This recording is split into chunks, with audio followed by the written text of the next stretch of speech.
Bagi setiap orang, berpenampilan menarik adalah suatu hal yang dianggap penting.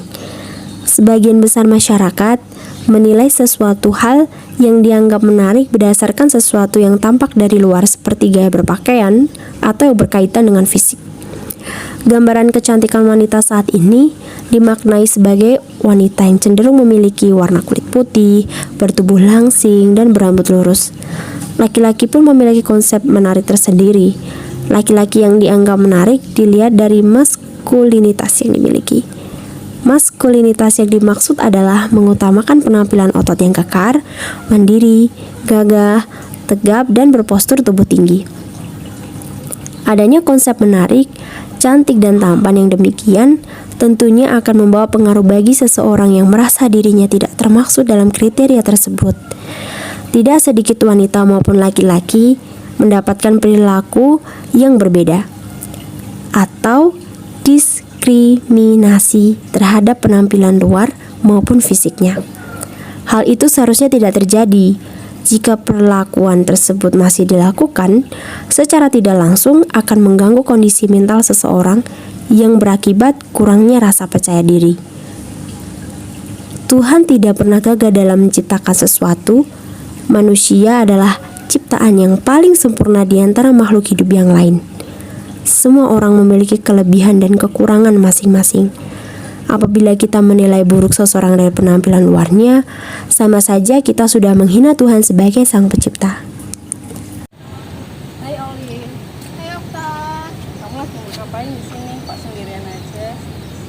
Kelihatannya kamu kok serius banget sih, lagi bingung ya?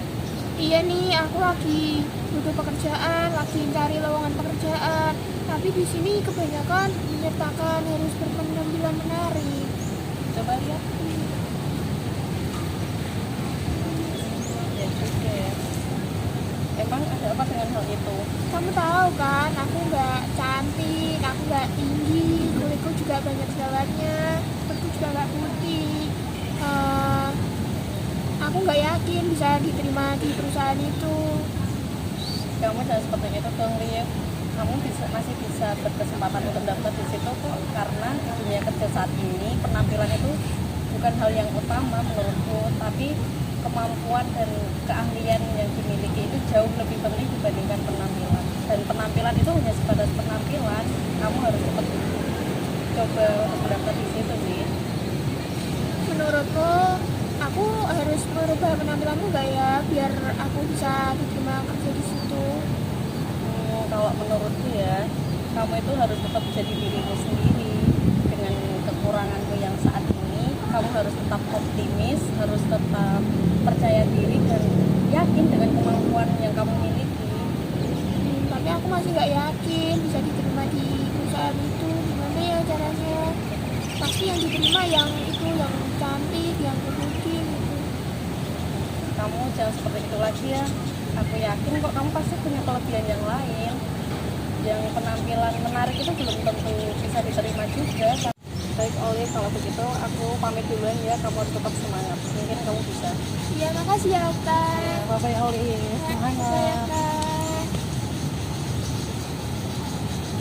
Selamat pagi, Pak. Ya, pagi. Silahkan dimulai interviewnya. Oke, perkenalan dulu ya, Pak.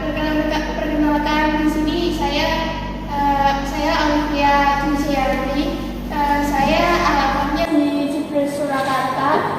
Pendidikan terakhir saya S1 Sosiologi. Jika dilihat dari CV Anda, ternyata Anda sudah bekerja di bank swasta selama 2 tahun ya. Lantas apa alasanmu pindah di perusahaan ini?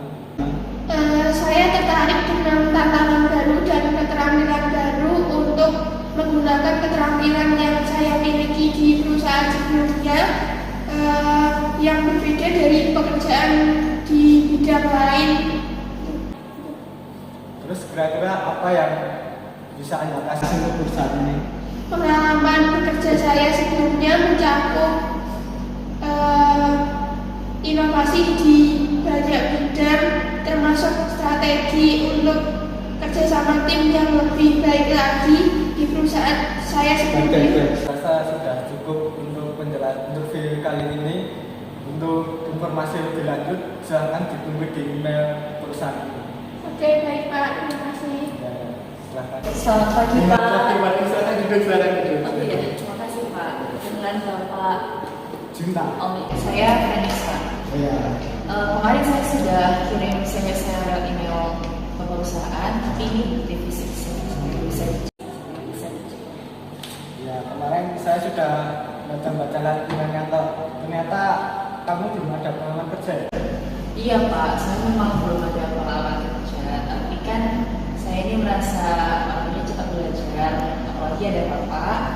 Jadi kan nanti saya bisa diajari oleh Bapak. Pasti saya akan ajarin selama kerja di sini. Tapi kamu setelah lulus Batan ini belum melamar kerja gitu ya? Iya belum Pak, kan saya kan dari lulusan universitas ternama dan saya merasa dengan kemampuan saya itu kapanpun saya melamar kerja pasti bakal diterima oleh perusahaan. Menurut Bapak gimana? Ya, pasti sih. Anda sebenarnya memang mampu dan cocok untuk bekerja di sini kak. Tenang aja. Oh gitu. Jadi saya pasti dibantu ya Pak. Ya, tenang. Pasti saya akan bantu selama kamu kerja di sini. Tenang aja.